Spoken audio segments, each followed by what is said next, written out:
অনিন্দিতার লেখা গল্প লক্ষ্মী। মাত্র দুটো শাড়িই তো চেয়েছে নন্দিনী।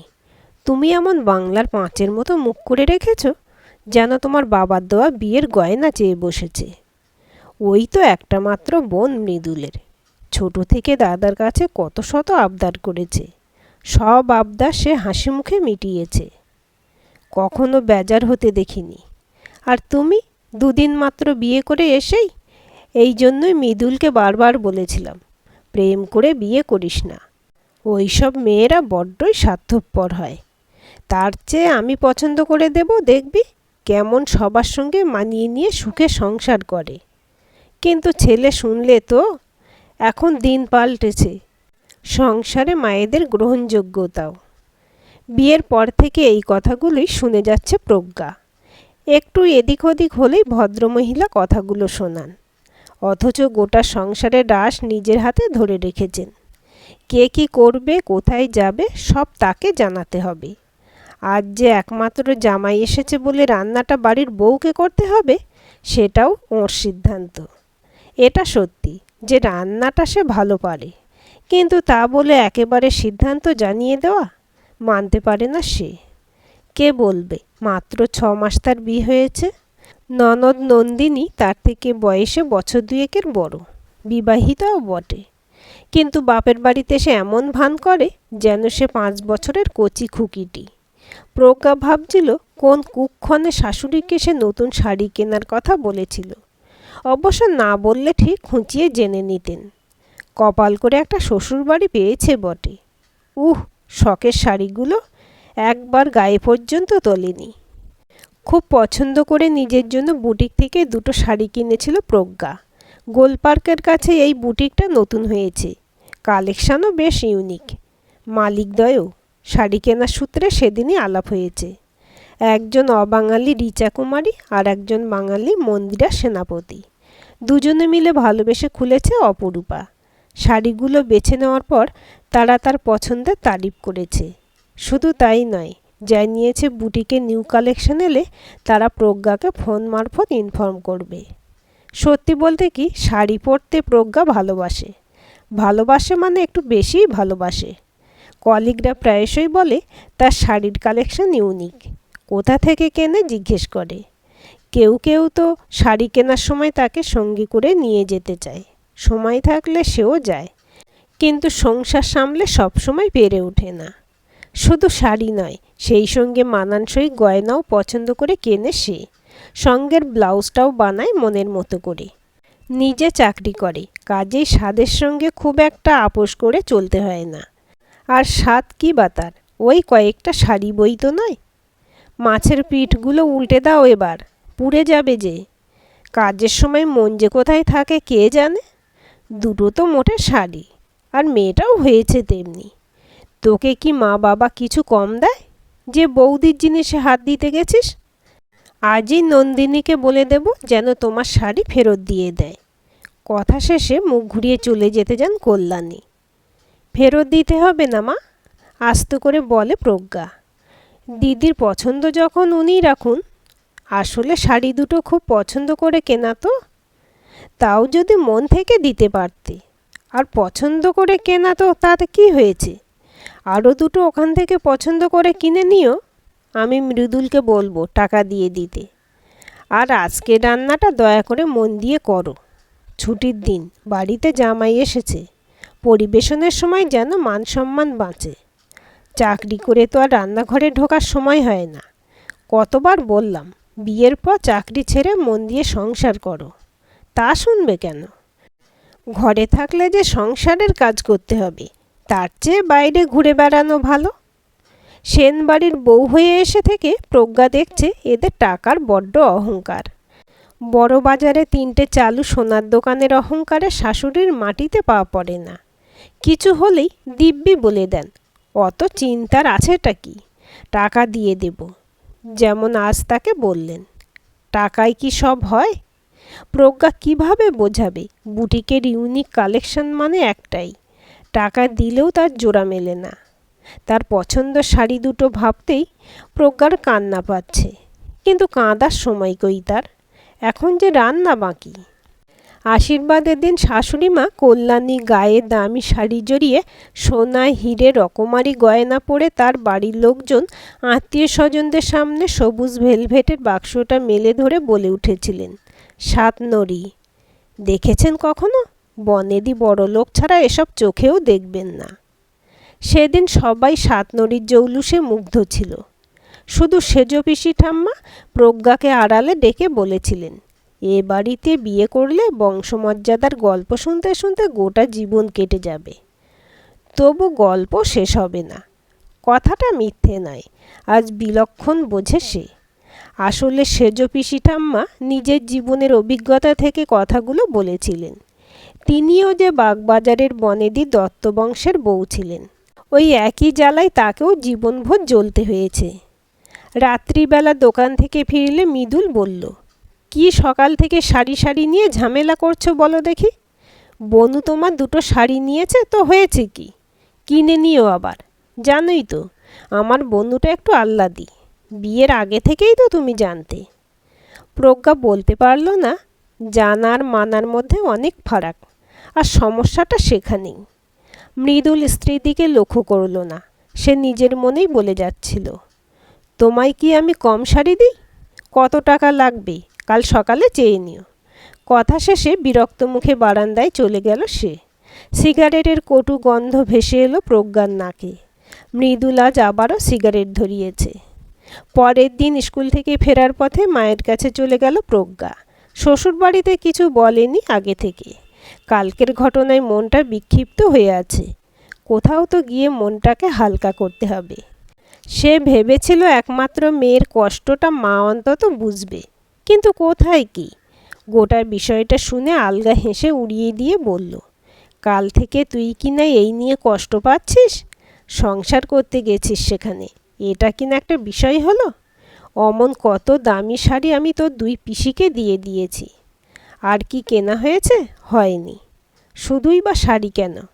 একবার তো তোর বাবা অ্যানিভার্সারিতে আমার জন্য পছন্দ করে নামি দোকান থেকে ঝকঝকে সোনার দুল নিয়ে এলো। তোর ঠাম্মার কথা মতো সবার সামনেই বাক্স খুলতে হলো। তারের কাজ দেখে তোর ছোট পিসির পছন্দ হয়ে গেল। অন্য কোনো দুল নয়, ওই দুলটাই চাই তার এক্ষুনি। সঙ্গে সঙ্গে তোর ঠাকুরমার হুকুম হলো, একটাই তো দুলের ব্যাপার, দিয়ে দাও বৌমা। বোঝই তো, ও বাড়ির ছোট মেয়ে, একটু আহ্লাদি। ছোট থেকে সবার ভালোবাসা পেয়ে এসেছে তো। মন খারাপ করো না, বাবু তোমায় আবার নতুন দুল এনে দেবে। দেওয়ার আগে তোর বাবার দিকে আর চোখে একবার তাকালাম, দেখলাম সেও মাথা নেড়ে সায় দিচ্ছে। মুখে অবশ্য বলছে না কিছুই, বুঝলাম মৌন সম্মতির লক্ষণ। ছোটোর দিকে দুলের বাক্সটা বাড়িয়ে দিলাম। সে খুশি হয়ে নিয়ে নিল। একবারও ভাবল না আমার কেমন লাগবে। দুলটা আমারও যে পছন্দ হয়েছিল। পরবর্তী সময়ে তোর বাবা নতুন করে দুল কেনার কথা মনে ছিল না, আমিও মনে করাইনি। কি লাভ বল দেখি? তাও তো বলবো, আমাদের মৃদুলকে অনেক ভালো ছেলে, সঙ্গে সঙ্গে তোকে টাকা দেবে বলেছে নতুন দুটো শাড়ি কিনে আনার জন্য। তাতে কি হলো মা? আমার কালকের কষ্টটা কি আনন্দে বদলে গেল? টাকা দিলেই বুঝি সব ক্ষত মুছে যায়? সেদিনের ঘটনায় তুমি কি এখনো বাবাকে ক্ষমা করতে পেরেছ? নাকি নতুন সোনার দুল গড়িয়ে দিতে বলেছ? কেন বলনি বলো? কারণ তোমার মনে হয়েছে সেদিন বাবার অন্তত একবার প্রতিবাদ করা উচিত ছিল, কিন্তু করেনি। মায়ের আদর্শ ছেলে হয়ে বোবা সেজে দাঁড়িয়েছিল। ওই দুটো শাড়ি আমার ভীষণ পছন্দ ছিল মা, অন্য কারণ নয়, নিজের টাকায় কেনা। কেন আমি খামোকা সব মেনে নিতে যাব? কেউ যদি আমার জন্য প্রতিবাদ না করে, পাশে না দাঁড়ায়, তবে তবে তুই কি করবি শুনি? শোভাদেবী বোধহয় মেয়ের এহেন একগুঁয়েমিতে একটু ভয়ই পেয়ে যান। সেক্ষেত্রে নিজের ভালো নিজেকেই বুঝে নিতে হবে। তুমি চিন্তা করো না মা, সংসারের তাগিদে তুমি নিজের শখ শৌখিনতার বলিদান দিলেও আমি এমনটা করব না। কেন জানো? তোমার মেয়ে আত্মনির্ভর, সক্ষম। তুমি তাকে আত্মনির্ভর বানিয়েছ। নিজের চাহিদা সে নিজেই মেটাতে পারে।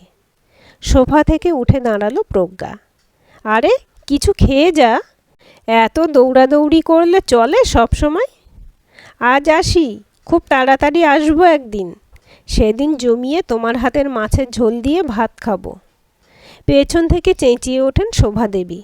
খামোকা অশান্তি করে সংসার ভাঙিস না মা, একটা সংসার গড়ে তুলতে অনেক মেহনত লাগে। নিজেকে ভালো রাখতেও কম মেহনত লাগে না মা, মনে মনে বলে শ্বশুরবাড়ির দিকে পা বাড়ালো সে। পথের মধ্যে আইসক্রিমের দোকান থেকে আইসক্রিম কিনলো নিজের জন্য। নিজেকে ভালো রাখার চেষ্টা আজ থেকে শুরু করলে ক্ষতি কী? ফিরতেই সে শাশুড়ি মার মুখোমুখি পড়ে গেল। জেরার ভঙ্গিতে কল্যাণী দেবী বললেন, তোমার স্কুল তো 4টেই ছুটি হয়, আজ এত সময় লাগলো যে? কোথায় গিয়েছিলে? একটু মায়ের কাছে গিয়েছিলাম, কয়েকটা দরকারি কাজ ছিল। তোমার তো সব কাজই দরকারি, ব্যঙ্গের সুরে বলে ওঠেন কল্যাণী। তার চাইতে সত্যিটাই বলো না বৌমা, গেছিলে আমাদের নামে নালিশ করতে। তোমার দুটো মাত্র শাড়ি আমার মেয়ে নিয়েছে বলে কত কথা, কাল থেকে এমন করছো যেন কোটি টাকার শাড়ি। আপনি যা ইচ্ছে তাই ভাবতে পারেন, তবে এই নিয়ে খামোকা কথা বাড়িয়ে কী লাভ? আর এটা মাত্র দুটো শাড়ির বিষয় নয়, এর আগেও নন্দিনী আমার বেশ কয়েকটা শাড়ি নিজের পছন্দ বলে নিয়েছে, আমি কিচ্ছু বলিনি। তাছাড়া বলার কি দরকার, আপনি তো নিজেই বলেছেন আপনার বাবু ওই দুটো সামান্য শাড়ির দাম আমায় দিয়ে দেবে। আজ রাতেই চেয়ে নেব ঠিক করেছি। তা আপনি কি একটু চা খাবেন? আসলে আমার মাথাটা ধরেছে, ফ্রেশ হয়ে বানাবো, তাই একবার জিজ্ঞেস করলাম। আমি চা? না।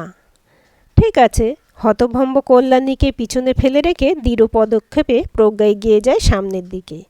গালে হাত দিয়ে কল্যাণী দেবী ভাবতে বসেন, বৌমার আজ হলোটা কি? কি যেন বলে গেল এক্ষুনি। রাত্রিবেলা কাজকর্ম সেরে ঘরে ঢুকে প্রজ্ঞা দেখল খাটের উপর আতশোয়া হয়ে মৃদুল মোবাইলে গয়নার ক্যাটালগ ঘাঁটছে। আলগা হেসে বলল সে, 13,500 টাকা। কি বললে? গয়নার ক্যাটালগ ঘাঁটা ছেড়ে একেবারে সোজা হয়ে উঠে বসেছে মৃদুল। সিরিয়াস মুখে বলে উঠল, কত টাকা বললে যেন? কিসের টাকা এটা? আমার শাড়ির। তোমার বোন কাল যে দুটো নিয়ে নিজের শ্বশুরবাড়ি গেল, কাল রাতে তো বললে চেয়ে নিতে। সকালে উঠে টেবিলের ড্রয়ারে রেখে যেও কিন্তু, ভুল যেন না হয়। আমি কালকেই স্কুল ফেরত বুটিক যাব, দেরি হলে ওদের নতুন কালেকশন স্টক আউট হয়ে যাবে। কথা শেষে বিছানার একপাশে শুয়ে পড়ে প্রজ্ঞা। মনে মনে ভাবে, এবার প্রত্যাঘাত সঠিক জায়গায় পড়েছে। হতভম্ব মৃদুল সোজা হয়ে বসতে বসতে ভাবে, হঠাৎ তার বউয়ের হলোটা কি? এর আগেও তো নন্দিনী প্রজ্ঞার পছন্দ শাড়ি নিলে মা বেশ কয়েকবার এই কথা বলে তাকে স্তক দিয়েছে, কিন্তু কোনোদিন তো প্রজ্ঞা তার কাছ থেকে টাকা চায়নি। টাকা তো একটা দুটো নয়, এতগুলো। এখন বাবাকে গোটা ব্যাপারটা বললে বাবা ভীষণ বিরক্ত হবে। প্রতিদিন কোটি কোটি টাকা নিয়ে ডিল করলেও ছোটবেলায় অভাবে বেড়ে ওঠার কারণে পাই পয়সারও হিসেব রাখেন সাধনবাবু। অকারণ খরচা মোটেই পছন্দ করেন না। একটা দীর্ঘশ্বাস ফেলে ভাবল, না হয় নিজের ক্রেডিট কার্ডটা কালকের জন্য সে প্রজ্ঞাকে দিয়ে দেবে। আপাতত ঝামেলা মিটুক, পরে যা হয় দেখা যাবে। এবার থেকে মাকেও সাবধান করে দিতে হবে, দুমদাম যেন প্রজ্ঞার মুখের উপর টাকার কথা না বলে। কিন্তু সে বললেই কি মা শুনবে? এতদিনকার অভ্যাস বলে কথা। পরের দিন স্কুল থেকে ফেরার পথে সেই বুটিক থেকেই নতুন ডিজাইনে দুটো শাড়ি কেনে প্রজ্ঞা। শাড়ির প্যাকেট হাতে ঝুলিয়ে হাসতে হাসতে বাড়ি ফেরে। কল্যাণী দেবী দরজায় দাঁড়িয়েই ছিলেন। বৌমার আদিক্ষেতা দেখে গা রাগে তার জ্বলে ওঠে। দুপুরবেলা খেতে এসেছিল ছেলে, তখন বেশ কিছু কথা বলে গেছে তাকে। কথাগুলো মোটেই ভালো লাগেনি তার। মধ্যবিত্ত ঘরের মেয়ে হলেও এখন তিনি বড়লোক ঘরের বধূ, অহংকার থাকাই স্বাভাবিক। আর এই মেয়ে কিনা তার অহংকার নিয়ে কথা বলার ফায়দা তুলে, কিন্তু কেবল তাকিয়ে দেখা ছাড়া মুখে কিছু বলতে পারেন না তিনি। কী বা বলবেন, নিজের মুখেই তো বলেছেন ছেলে টাকা দিয়ে দেবে। কিন্তু রাগের আগুন কি আর অত সহজে নেবে? রাতে রান্না করার সময় যেই দেখেন বৌমা কড়াইয়ে একটু বেশি তেল ঢেলেছেন, অমনি পুরনো রাগটা ঝালিয়ে নিয়ে গম্ভীর মুখে বলে ওঠেন, তেলটা একটু বুঝে শুনে খরচা করো বৌমা, টাকা তো এখন অবধি তোমার শ্বশুর আর বরকেই উপার্জন করতে হয়।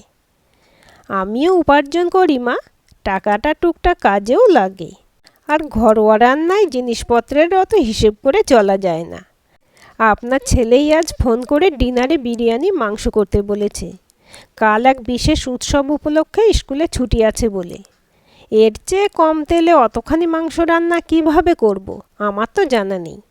তাহলে বরং আপনিই আজ কম তেলে রান্নাবান্নাটা সেরে নিন মা। এই তো খানিক আগে স্কুল থেকে ফিরলাম, ফিরেই ম্যারিনেশন প্রিপারেশন, এত ঝামেলা কার ভালো লাগে বলতে পারেন?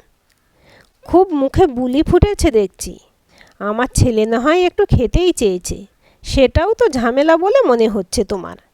কি ভাবতে শুরু করেছো নিজেকে এ বাড়ির কর্ত্রী? নাকি ভাবছো ভালো মন্দ খাইয়ে ছেলেকে আমার কাছ থেকে আলাদা করে নিয়ে যাবে? মনে রেখো বৌমা, মৃদুল কিন্তু এখন অবধি বাবার ব্যবসায় দেখে। তোমার কথায় নেচে আলাদা হলে কিছুই ওর বড়াতে জুটবে না। তখন সংসার চালানোর পুরো দায়িত্ব তোমার ঘাড়েই এসে পড়বে। ফুরফুরে মেজাজে হাওয়ায় উড়ে বেড়ানো একেবারে বেরিয়ে যাবে। ওটা আপনার জায়গা, আপনারই থাকবে। দখল নেওয়ার কোনো ইচ্ছে আমার নেই, কোনো কালেও ছিল না। আর রইল বাকি আলাদা হওয়ার কথা। ইচ্ছে করলে দুজনের সংসার খরচ আমি দিব্যি চালিয়ে নিতে পারবো, সে ক্ষমতা আমার আছে।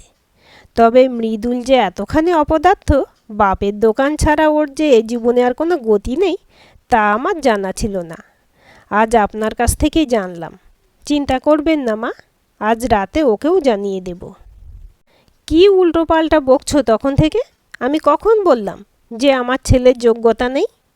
তোমার শ্বশুর নিজে মুখে আমায় বলেছেন, সাবেকি গয়নার ব্যবসায় মৃদুল আধুনিক মেজাজ এনেছে বলেই আমাদের প্রতিটা দোকানে ক্রেতার সংখ্যা ক্রমেই বাড়ছে, ঘরে লক্ষ্মী আসছে, সংসারের আয় পয় বাড়ছে।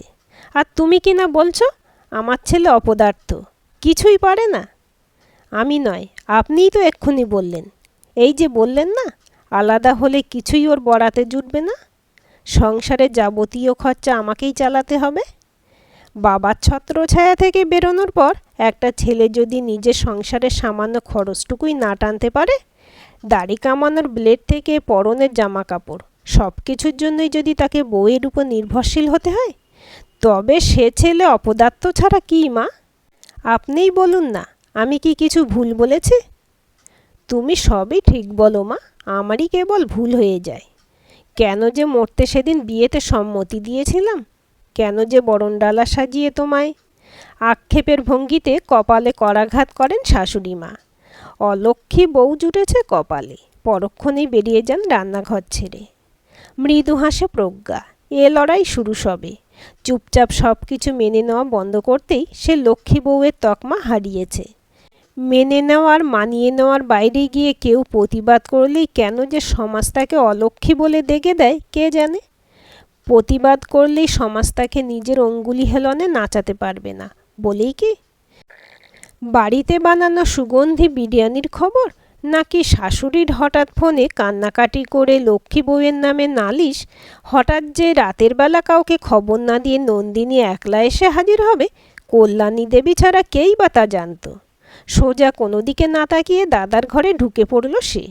কোমরে হাত দিয়ে গম্ভীর মুখে বৌদির দিকে তাকিয়ে বলে উঠল, এ তোমার কেমন ব্যবহার?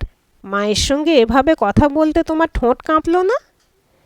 তুমি কি বেসিক ম্যানার্সও জানো না? শুয়ে থাকা থেকে প্রজ্ঞা উঠে বসেছে। নন্দিনী আচমকা তার ঘরে ঢুকে পড়বে বুঝতে পারেনি সে। কি কি বললে তুমি? চমকে উঠল বরাবরের আদুরে নন্দিনী। বনেদি বড়লোক সেন বাড়ির একমাত্র মেয়ে বলে কথা। তাকে যে কেউ কখনো মুখের উপর এমন কথা বলতে পারে সে কল্পনাও করতে পারে না। শ্বশুরবাড়ির সর্বত্র তার অবাধ গতি। বড়লোকের একমাত্র মেয়ে বলে সবাই বরং তাকে একটু সমীহই করে চলে, সব সময় তার মেজাজ মর্জির খেয়াল রাখে। সেই তাকেই কি না এই মেয়ে। ঠিকই শুনেছ। জানো না, কারোর ঘরে ঢোকার আগে নক করে ঢুকতে হয়। এখানে কেবল তোমার দাদা থাকে না, বৌদিও থাকে। কাজেই কথার ইঙ্গিতটা যথেষ্ট অপমানজনক, অন্তত নন্দিনীর মতো মেয়ের পক্ষে। তবু সে দমে গেল না। গম্ভীর মুখে প্রজ্ঞাকে উদ্দেশ্য করে বলল, এই বাড়িটা আমার বাবার তৈরি, তাই কোথায় যাব না যাব সে কৈফিয়ত আমি তোমাকে দেব না। তুমি বলো, মায়ের সঙ্গে বিকেলবেলা অমন ব্যবহারের মানে কি? কেন করেছো অমন ব্যবহার? উনি যেটা বলতে চেয়েছিলেন সেটাই আমি কেবল স্পষ্ট ভাষায় বলেছি। এর মধ্যে না বোঝার মতো তো কিছু নেই। বিয়ের সময় জানতাম তুমি একজন গ্র্যাজুয়েট, বাংলা ভাষাটাই বোঝো না সেটা তো জানতাম না। একটু বেশি বাড়াবাড়ি হয়ে যাচ্ছে না বৌদি? দরজার বাইরে থেকে হঠাৎ করেই সাধনবাবুর গলা খাঁকারি শোনা যায়। তিনি যে এই মুহূর্তে বাড়িতে আছেন তা প্রজ্ঞা জানত না। জানলে হয়তো আগে ভাগেই সাবধান হতো, কিংবা হয়তো হতো না। মানুষ যখন বেপরোয়া হয় তখন কি সে আর হিসেব কষে কাজ করে? তোমরা দুজন এক্ষুনি বড় বৈঠকখানায় এসো। কি সমস্যা হয়েছে আমি জানতে চাই। অনতিবিলম্বে ননদ ভাজ দুজনেই সাবেকি আমলের আসবাব দিয়ে সাজানো বড় বৈঠকখানায় এসে উপস্থিত হলো। অভিজ্ঞ ব্যবসায়ী সাধনবাবু প্রথমেই মেয়ের দিকে তাকালেন। নন্দিনীর চেহারায় স্পষ্ট অস্বস্তি। রাশভারী সাধনবাবুর কাছাকাছি থাকতে কোনোদিনই সে পছন্দ করে না। একে তো বাবার হিসেবি স্বভাব, কোনো কালেই তার পছন্দ হয় না। তার উপর ব্যক্তিগত বিষয় সম্পর্কে এমনভাবে প্রশ্নের পর প্রশ্ন করে চলেন যেন প্রাইভেসি বলে অভিধানে একটা শব্দ আছে সে কথা জীবনে শোনেননি। কিন্তু আজ পরিস্থিতি হাতের বাইরে বেরিয়ে গেছে। বেজার মুখে কৈফিয়ত দেওয়ার ভঙ্গিতে বলে উঠল নন্দিনী, আজ বৌদি স্কুল থেকে ফিরে মায়ের সঙ্গে এমন ব্যবহার করেছে যে মায়ের ভীষণ খারাপ লেগেছে। মাকে মানসিকভাবে আঘাত করার অধিকার বৌদির নিশ্চয়ই নেই। তাই আমি বৌদিকে স্পষ্ট ভাষায় বলেছি, অমন করাটা ঠিক হয়নি। একজন বয়স্ক মানুষ ভুল বললেও তাকে যথাযোগ্য সম্মান দেওয়া উচিত, এটাই আমাদের শিক্ষা। তুমি নিজে সেটা মানো? মানে মাঝে মধ্যে দেখি তো মায়ের সঙ্গে ও বাড়িতে গিয়ে দেখেছি শাশুড়ির সঙ্গেও এমন ভাষায় কথা বলো। আমাদের শাস্ত্রে একটা কথা আছে, জানো নিশ্চয়ই, আপনি আচরি ধর্ম, অপরে শেখাও। সাধনবাবু সামান্য হাসলেন। কল্যাণী, একবার এদিকে একটু এসো দেখি। এমনটা ঘটবে কল্যাণী আশা করেননি। তাহলে মেয়েকে কখনোই আসতে বলতেন না। সাধনবাবু যে দোকান ছেড়ে এই অসময়ে এসে পড়বেন কে জানত। তিনি হলেন নারীদের সেই শ্রেণীর প্রতিনিধি যারা সংসারের সব বিষয় স্বামীর সঙ্গে আলোচনা করেন না, সব কথা তাদের গোচরে আনেন না। তারা বিশ্বাস করেন বাইরে স্বামীরা রাজা হলে ঘরে রানী কেবল তিনি। সংসারের যাবতীয় সিদ্ধান্ত নেওয়ার অধিকার একমাত্র তাঁরই হাতে। তাছাড়া আলোচনা করলেই ঝামেলা বাড়বে। সংসারের রাশ কিভাবে হাতে রাখতে হয় পুরুষ তার কি বোঝে। কিন্তু আজ পরিস্থিতি বদলে গেছে। চাকরি করা সাধারণ চেহারার মেয়েটি তার মসৃণভাবে চলা সংসারে এতখানি অশান্তি আনবে কোশমিন কালেও ভাবেননি তিনি। বুঝতে পারলে কখনোই এই মেয়ের সঙ্গে ছেলের বিয়ে দিতে রাজি হতেন না। কিন্তু এখন তীর হাতের বাইরে বেরিয়ে গেছে। এই মুহূর্তে সাধনবাবু ময়দানে উপস্থিত। ন্যায়বান মানুষটির সামনে পরিস্থিতি সাবধানে না সামলালে সমস্যা আরও বাড়বে। নরম গলায় বললেন তিনি, ঠিক করে বলো বৌমা, এ বাড়িতে তোমার কি কোনো সমস্যা হচ্ছে? কেউ কি তোমায় কিছু বলেছে? সমস্যা জীবনে থাকবেই বাবা, এটা আমি বিশ্বাস করি। আপনি যে প্রতিদিন দোকানে এতজন কাস্টমারের সঙ্গে ডিল করেন তাদের প্রত্যেকেরই তো অনেক রকমের সমস্যা থাকে, থাকে নাকি? কেউ চায় গয়নার সূক্ষ্ম ডিজাইন, কেউ চায় ওজনে ভারী, কেউ বা ডেলি ওয়ার, কারো পছন্দ আবার পিওর ব্রাইডাল কালেকশন, কেউ মিনাকারি, কেউ সাতনরি, কেউ বা গোলকুন্ডা, কেউ বা আর্টিফিশিয়াল। অনেকে আসে পুরনো গয়নার বিনিময়ে নতুন গয়না গড়াতে। আপনি দোকানের মালিক হিসেবে এসবের অনেকটাই নিজে হাতে সমাধান করে থাকেন। ক্রেতাকে তার পছন্দ মতো জিনিস দেন, আদর আপ্যায়ন করেন। তবেই না সে আবারও কিছু কিনতে বা বেচতে হলে আপনার দোকানেই ফিরে আসে। যে কোনো ব্যবসায় গুডউইলটাই আসল, তবেই না লক্ষ্যে অচঞ্চলা হন। দারুণ বললে তো বৌমা, তারিফের ভঙ্গিতে বলে ওঠেন সাধনবাবু, একেবারে সহজ সরল ভাষায়। তোমার এ গুণটার কথা তো জানা ছিল না। ভাবছি ছুটির দিনগুলোয় তোমার দোকানে নিয়ে যাব। MBA করা 4টে ম্যানেজারকে আমার পার্সোনাল কেবিনে ডাকবো। তুমি খালি ওদের সামনে একটু মোটিভেশনাল স্পিচ দিয়ে দেবে, বুঝিয়ে বলবে যেমনটা আমাকে বললে। কিছু একটা বললেই বলে সোনার দাম যে হারে লাফিয়ে বাড়ছে খদ্দের আসবে কোত্থেকে। এটা বোঝে না। ব্যবহার ভালো রাখলে, ক্রেতাকে যত্ন করলে ছোট্ট একটা দুল কিনতেও সে তোমার দোকানেই আসবে, অন্য কোথাও যাবে না। তাছাড়া এখন যা কম্পিটিশনের মার্কেট, উপযুক্ত আপ্যায়নের সঙ্গে ভালো ব্যবহারটাই একমাত্র বিজনেসের USP হতে পারে। কল্যাণী নন্দিনী দুজনেই নির্বাক হয়ে বসে থাকে। পরিস্থিতি কোন দিকে যাচ্ছে কেউই তা আন্দাজ করতে পারে না। সামান্য থেমে সাধনবাবু বললেন, কিন্তু মা, আমি যে এখনো অন্ধকারেই রয়ে গেলাম, কিছুই বুঝতে পারলাম না। তুমি ঠিক কি বলতে চাইলে?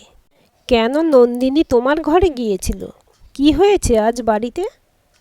কিছুই হয়নি বাবা, সংসারে থাকতে গেলে পরস্পরের সঙ্গে অল্প বিস্তর ঠোকাঠুকি লাগবেই।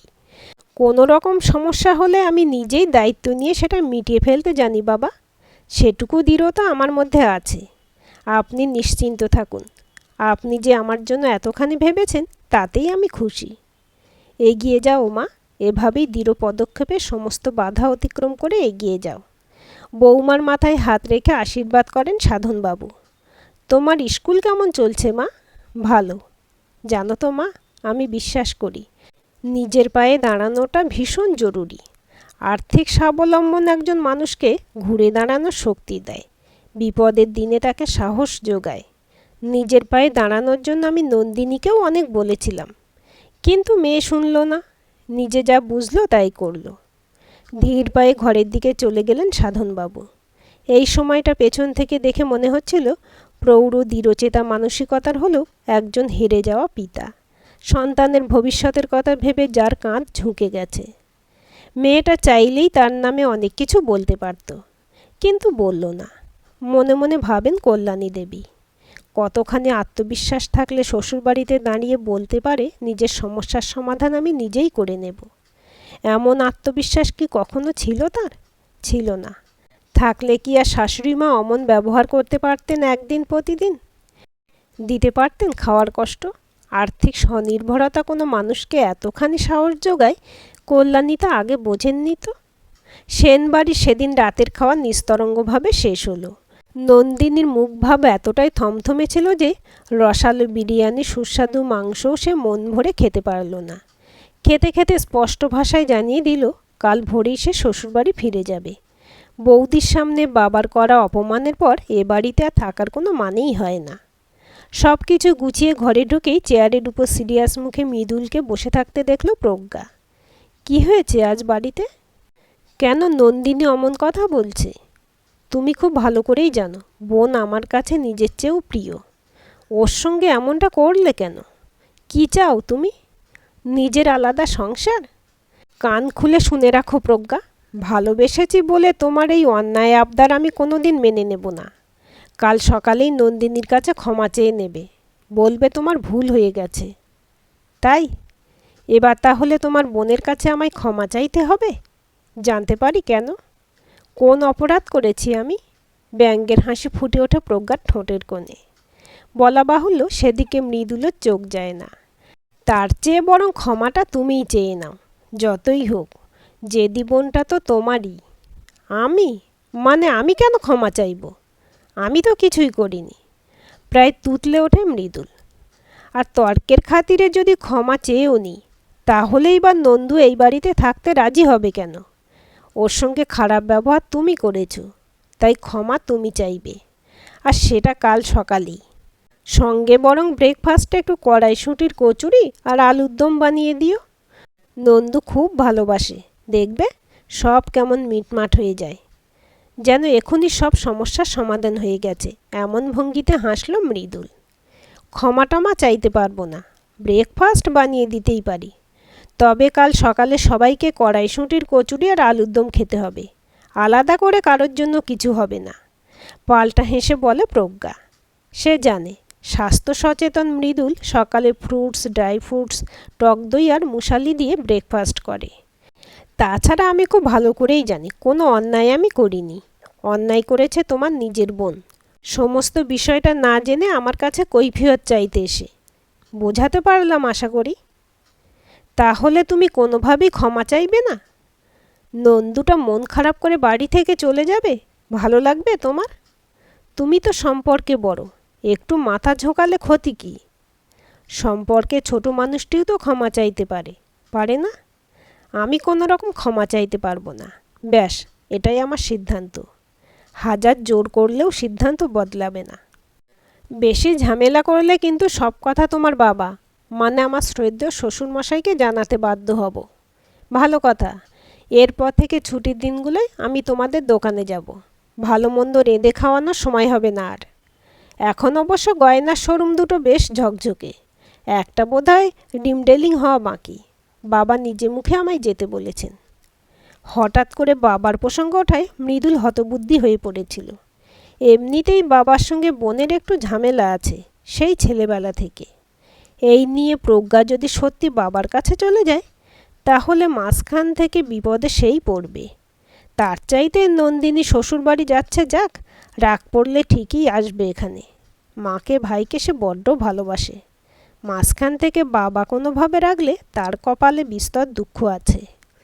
এমনিতেই স্বাবলম্বী বৌমাকে বাবা বেশ পছন্দই করেন। কিন্তু দোকানে কেন? কোনো রকমে জিজ্ঞেস করল মৃদুল। কেন? বাবা তোমাকে দোকানে যেতে কেন বললেন? ওখানে তোমার কি কাজ?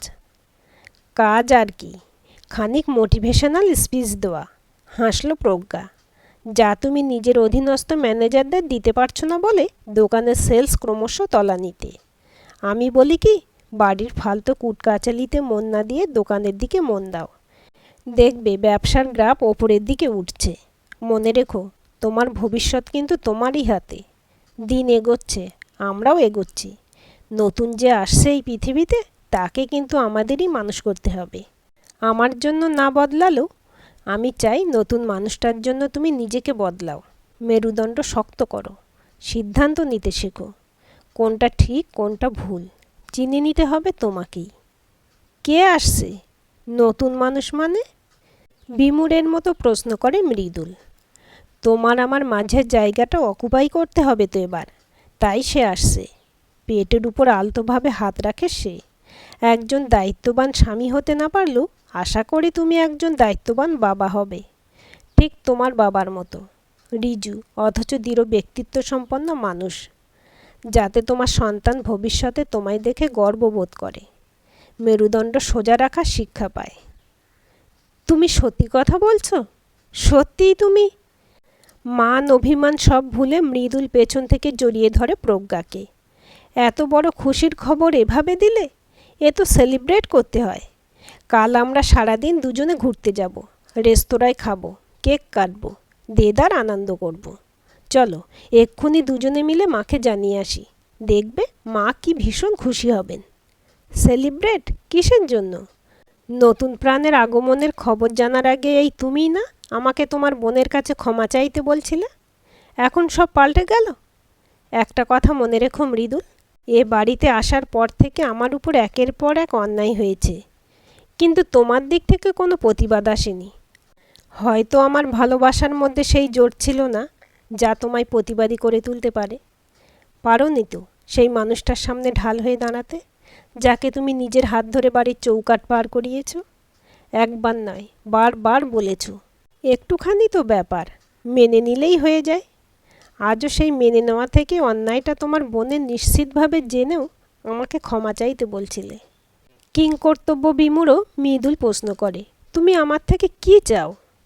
কেক নয়, রেস্তোরাঁ নয়, কোনো সেলিব্রেশন নয়, কেবল একটা প্রতিজ্ঞা চাই। দেবে? গর্ভে থাকা সন্তানের যেন ন্যায়কে ন্যায়, অন্যায়কে অন্যায় বলার স্বাধীনতা থাকে।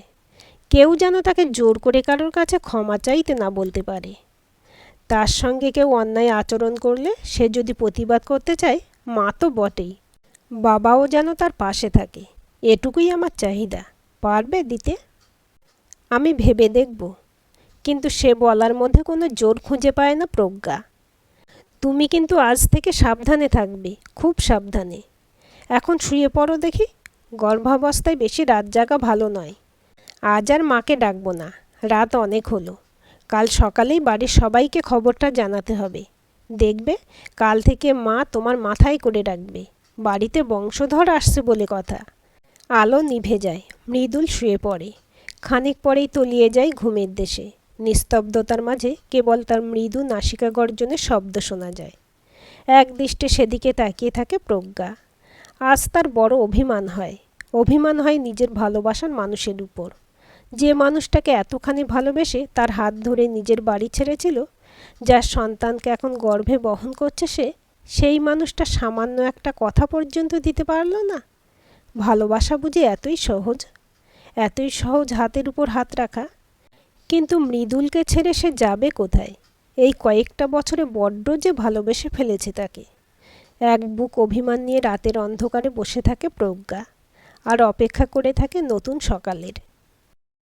আজকের গল্পটি কেমন লাগলো কমেন্ট করে জানাবেন। ভালো লাগলে লাইক, শেয়ার এবং হাইপ করবেন। আর চ্যানেলটি সাবস্ক্রাইব করে বেল আইকনটি ক্লিক করে রাখতে ভুলবেন না।